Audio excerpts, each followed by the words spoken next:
yang tiba-tiba Inum kataku mau diregang nyawa itu, dan mungkin teman aku juga seperti itu.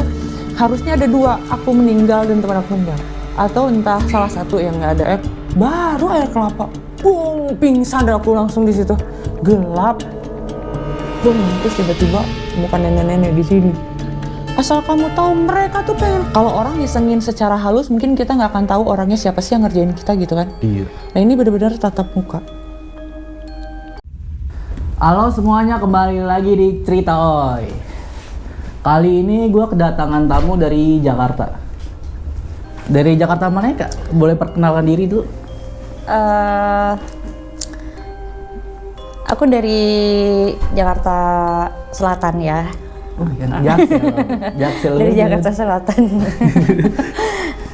Ya kan, dari Jakarta Selatan. Terus motivasi aku pengen ada di podcast ini, sempet lihat podcast yang sebelumnya tuh ya kan, ada cerita kayaknya nih seru juga gitu kan. Karena aku agak tertarik dalam hal dibilang mistis gitu lah. Iya, ada arah ke sana. Begitu aku ngelihat, karena ini mungkin baru gitu, mungkin aku bisa coba untuk join ya kan. Gitu.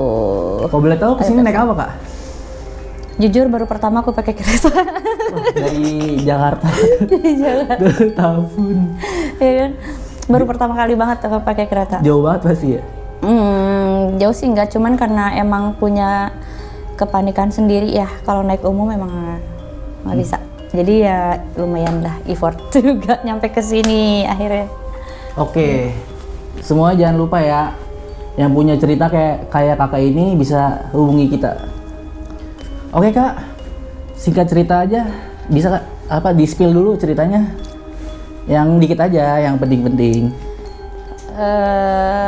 Ya awalnya sih aku masuk ke dalam satu perusahaan ya, mau kerja, join satu perusahaan. So far semuanya baik-baik aja semua selama mungkin dari 2010, 11, 12, 13, mungkin 3 tahunan itu semua baik-baik aja gitu kan. Nah setelah 2013 mau masuk, pokoknya 2013 pertengahan kalau nggak salah ya, 2013 pertengahan itu ada beberapa yang audisi pada masuk gitu kan. Nah mulai dari situ masih baik-baik aja, 3 bulan agak mulai aneh, ada keanehan gitu kan. Terus dimasuk 2014 pertengahan itu udah mulai semua berubah. Jadi berubahnya tuh yang aku maksud, yang tadinya semua baik-baik aja, komunikasi, kayak saling bercanda, kalau misalkan kayak bulian mah antar temen udah biasa gitu ya. Cuman lama-lama kok jadi saling bermusuhan gitu kan. Nah dari situ tuh mulai ngegeng-geng gitu. Padahal sebelumnya tuh memang ada gap-gapan, tapi nggak pernah kayak bermusuhan sampai segitunya gitu kan. Dan kayak konflik ini ya, persaingan gitu kayaknya bisa jadi. Bisa jadi. Oke Kak. Gak usah lama-lama dah, cerita dari awal. Oke. Jadi awalnya yang tadi aku bilang 2010 tuh aku join dalam satu perusahaan ya, kerja di bidang entertain. Terus aku berjalan waktu sampai 2013, dan 2013 pertengahan ini ada yang audisi baru, dan salah satunya ya akulah yang audisinya gitu, dan aku meloloskan mereka untuk join karena waktu itu memang aku perlu backup. Kalau boleh tahu itu entertain apa? Audisi apa? Lebih ke performer ya. Oke. Performer, pertunjukan, ya gitulah. Nah awalnya seperti itu, cuman mulai anehnya itu setelah mereka mulai oke nih, ada show, mulai turun show. Dari situ 3 bulan mulai ada saling ngomongin satu sama lain. Itu udah mulai kelihatan, aku ngerasa seperti itu karena sebelumnya benar-benar nggak ada masalah sama sekali kan. Nah di perusahaan itu tuh mungkin hampir ada beberapa direksi gitu yang mungkin kalau misalkan datang ke tempat kerja aku tuh selalu nyarinya aku mana gitu kan, Sanda mana, Sanda selalu dicari. Itu pun aku nggak tahu awalnya kenapa mereka kenal aku. Oke Kak, dan bentar. Kalau boleh tahu di daerah mana aja Spill perusahaannya? Daerah apa aja gitu daerahnya? Kalau dibilang daerah, awal mulanya tuh memang dari Bandung. Oh Bandung. Oh dari Bandung dulu baru ke sini apa? Oh enggak, memang Oh emang di Bandung. Memang awal mula masalah ini muncul tuh di Bandung. Oh dari Bandung. Iya. Oke. Itu di Bandung. Nggak tahu kenapa ya, begitu peralihan atasan. Dan itu pun waktu peralihan tuh karena memang aku mungkin ya salah satu sumber yang aku bisa tahu gitu untuk kayak infonya. Nah sebenarnya si atasan ini tuh sebenarnya office awalnya tuh di Jakarta. Oh dari Jakarta? Iya dari Jakarta. Nah kebetulan waktu itu masalahnya akan ada pengurangan kuota lah. Kasarannya seperti itu kan. Nah ini salah satunya atasan saya tuh harusnya tuh udah kena pengurangan kuota itulah gitu dari tangan kanan ownernya langsung. Nah singkat cerita abis dari situ ternyata dia ini kan udah tahu akan dipindah tugaskan ke... Bukan dipindah tugas, tapi sebenarnya di-cut. Oh di-cut? Ya sebetulnya tuh dia di-cut sama tangan kanannya owner. Karena kerjaannya di sana tuh per project, jadi gak ada project ya tetap jadi kayak salary-nya tuh tetap full gitu kan. Jadi kalau nggak ada garapan ya nggak ada gitu, cuman tetap gaji masuk. Ya aku sih dengernya seperti itu ya. Mau itu maaf kalau misalnya ada salah gitu kan. Aku dengernya seperti itu. Nah terus udah kayak gitu, ternyata begitu approve kayak pindah, aku dapat kabar kayak ada, jadi owner tuh ada beberapa gitu kan. Nah salah satu ownernya itu yang memang menginginkan dia untuk ya udah diselesaikan aja gitu, ternyata dia lagi ke Amerika posisinya. Jadi ada peluang dia untuk ngelobi GM-ku nih gitu kan. Jadi karena memang aku nggak tahu pada situ ya aku silahkan setahun ke depan apa yang terjadi ya silahkan gitu. Kalau memang mau ambil resikonya gitu kan nggak apa-apa. Dan akhirnya emang terjadi sampai segininya gitu kan. Udah gitu saling kayak lama-lama saling satu sama lain tuh temen-temen gitu kayak saling ngomongin. Akhirnya kayak ada hal yang diadu domba yang kita nggak tahu apa sih objeknya gitu. Dan itu tuh awalnya dari mana itu aku nggak tahu, tapi yang jelas perubahannya setelah mereka datang berubah total ya kan. Terus di 2014 akhir 15 kayaknya 2015 itu aku pernah di 2014 itu karena mungkin mereka sudah merasa oke. Nah sempat atasan ini tuh bikin satu program. Dia bikin satu program yang namanya kesejahteraan karyawan. Ada beberapa yang memang ketidakcocokan lah gitu di dalam lingkup sistem itu kan. Nah mungkin dari situ dia tahu, karena mungkin aku juga tahu riwayatnya dia dari Jakarta pindah ke Bandung itu dengan cara ngelobi GMP ini ya kita nggak tahu ya, maksudnya proses itu aku nggak tahu seperti apa, cuman aku memang ya sedikitnya aku udah tahu bahwa alurnya seperti itu. Nah udah gitu yang aku makin kesini makin aneh itu, jadi tiba-tiba aku kan sebetulnya aku dari nol ya di perusahaan itu tuh, aku dari nol gitu. Terus jadi tahu ritme perubahannya gitu dari awal sampai 2014 itu aja aku tahu. Nah terus akhirnya aku tuh diminta untuk ngedevelop performer. Oke, terus dibagi dua nih. Ya nggak apa-apa kan, jadi kebagi dua gitu ya kerjaannya gitu kan. Oh jadi dua kubu gitu? Dua kubu. Jadi bener-bener dipisah. Nah itu aku tuh nggak tahu ya, maksud tujuannya apa. Dibilang kayak oh dibagi ini, tapi memang di separate-nya tuh udah kayak tahu orang-orangnya tuh udah di float gitu. Oh ini yang aku yakin sih dipisahin orang-orangnya itu kayak lu bakal susah deh ngajarin orang ini, udah buang aja biar dia aja nge-handle, jangan lu gitu, ngerti gak sih? Iya.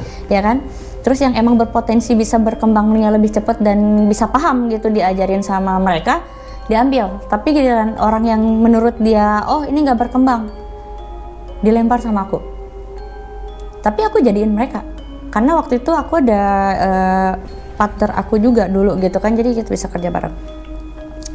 Cuman banyak keanehan-keanehan yang pada akhirnya kok jadi ngegeng.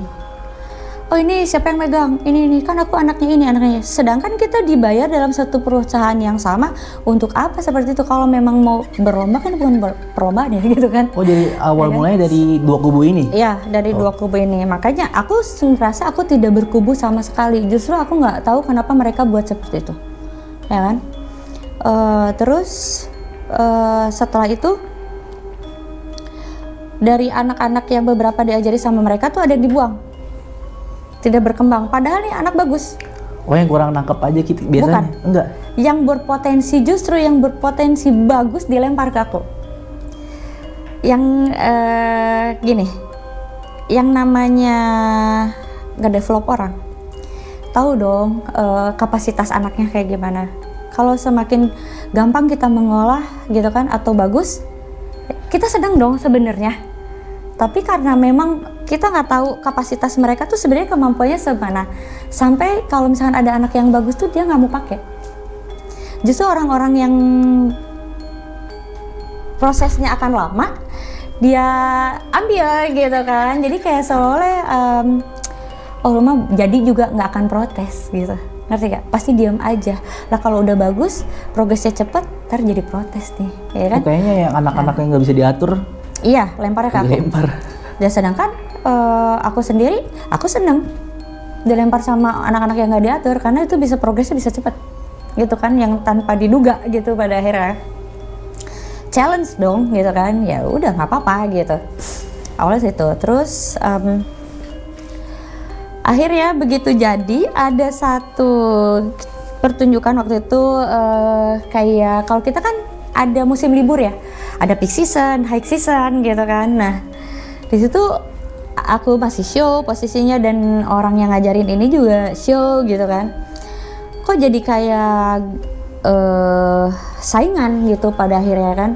Wah bagus mana nih gini. Akhirnya aku sih bukan masalah bagus siapa apa enggaknya gitu kan. Yang namanya penonton itu selera, nggak bisa dibilang oh kamu ini gimana gitu kan. Kalau sebatas koreksi masih oke gitu, tapi ini kayak udah benar-benar kayak membunuh karakter tuh benar-benar. Waktu itu posisinya show, terus aku kan kadang suka observe orangnya tuh, observe-nya sama orang yang nonton, yang bukan ngerti pertunjukan banget gitu. Kadang OB yang lagi lewat pun kalau aku latihan kayak tolong dong nonton dulu gimana bagus kan, iya kan. Aku perlu orang-orang yang justru yang nggak tahu pertunjukan. Oh bisa dinilai dari sudut pandang dia gitu? Betul, aku orangnya observe-nya ke situ. Karena kalau misalkan kita ngobrol sama orang yang tahu pertunjukan udah pasti tahu dong koreksiannya di mana. Iya. Tapi kalau di mata pengunjung kita nggak tahu kapasitas mata orang yang nggak tahu pertunjukan tuh seperti apa. Iya, menarik apa enggaknya gitu. Betul. Jadi kalau misalnya kurang, aku tuh nggak ngerti gini. Oh berarti ada penyampaian gerakan yang emang belum nyampe. Nah itu at the moment ya kayak terus tiba-tiba mungkin merasa saingan banget gitu kan. Kok dibilang kayak gini. Oh sebenarnya tuh si apa namanya act ini tuh harusnya tuh dia menari begini ini kata dia, dan mengeluarkan kata-kata filosofi, ya kan? Boleh di-spill nggak sih act-nya apa? Boleh. Ya sejenis akrobat lah ya. Oke. Sejenis akrobat ya kan? Sejenis akrobat yang katanya ini tuh filosofinya menari apa segala macam. Aku sebutin nama act-nya ya, aerial dance ya kan. Aerial dance itu kayak menari di udara. Tapi dia mengartikannya, dari salah satu mereka tuh mengartikannya bahwa aerial dance itu punya filosofi yaitu menari di udara. Kan aerial dance udah jelas-jelas aerial tuh udara. Ya kan, menari di udara. Bukan filosofi dong yang gitu pakai kan. trampolin gitu. Bukan. Yang pakai sling gitu, yang terbang-terbang. Oh iya itu. Ya kan, menari di udara ya kan. Terus yang kayak pakai kain gitu. Ya. Nah kan, terus udah gitu dia tuh aku langsung kayak maaf nih ya, itu filosofi dari mana? Ya kan? Ya secara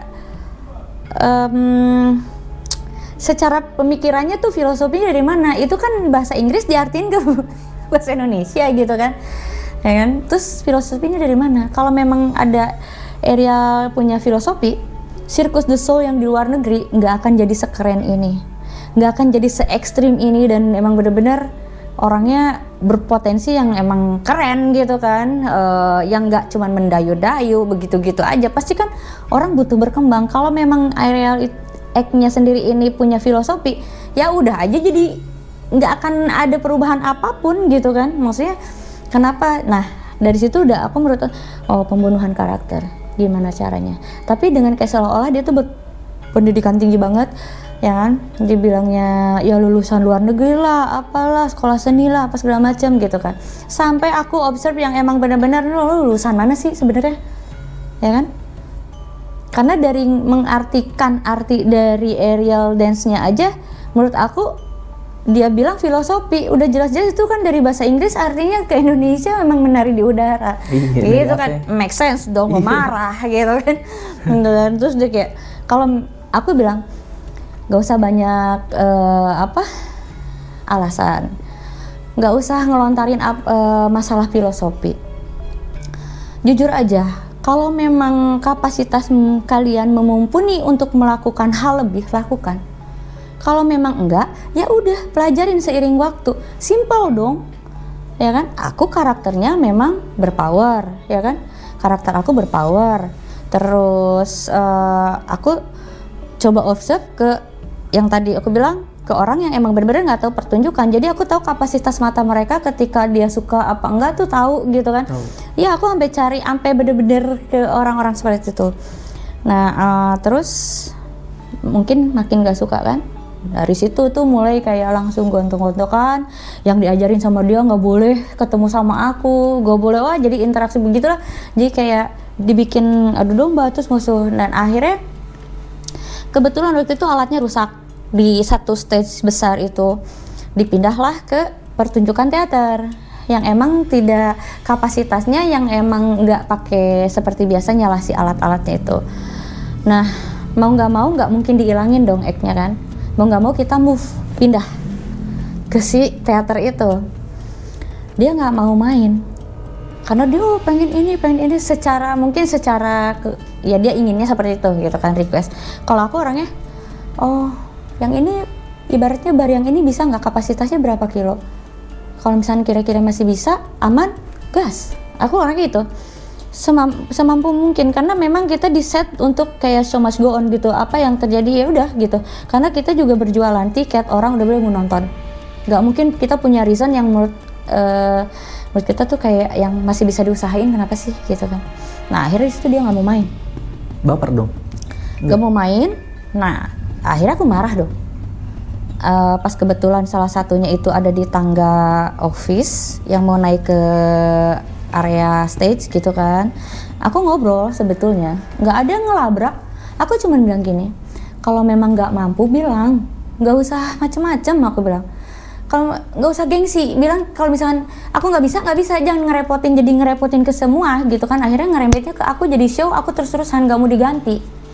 Dianya nggak mau main gitu kan. Ya kalau memang mampu di atas aku kapasitasnya tunjukin. Aku bukan mau menjadi bersaing kan, kita sama-sama kerja gitu kan, nggak mungkin lah gitu. Dan aku pun butuh orang untuk backup aku tuh, untuk yang mengganti begini gitu kan, kalau ada apa-apa gitu kan. Kok jadi nggak mau main, ya kan? Orang ngelihatnya, wah itu si Sanda ngelabrak katanya, bla bla bla gitu kan, nunjuk-nunjuk. Nggak ada. Sejujurnya aku nggak ada, cuman aku marah ketika dia banyak menolak dengan banyak alasan yang menurut aku nggak masuk akal. Itu aja. Tapi karena mereka package-nya dia itu kayak seolah-olah mereka tuh sangat-sangat profesional sekali, tapi melontarkan kata-kata yang menurut aku nggak masuk akal. Gitu awalnya, ya kan. Nah udah gitu ternyata si atasan ini tuh ya, singkat cerita aku kan pulang pergi terus tuh ada petugas ya kan ke Makassar. Jadi setiap tahun tuh pasti aku pergi ke Makassar. Bolak-balik aku ke Makassar.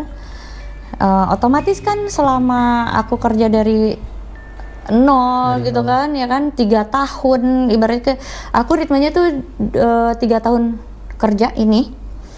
Setelah boomnya itu 2014 yang tadi mulai terjadi kayak bentrok gitu sama dia. bentrok banyak banget.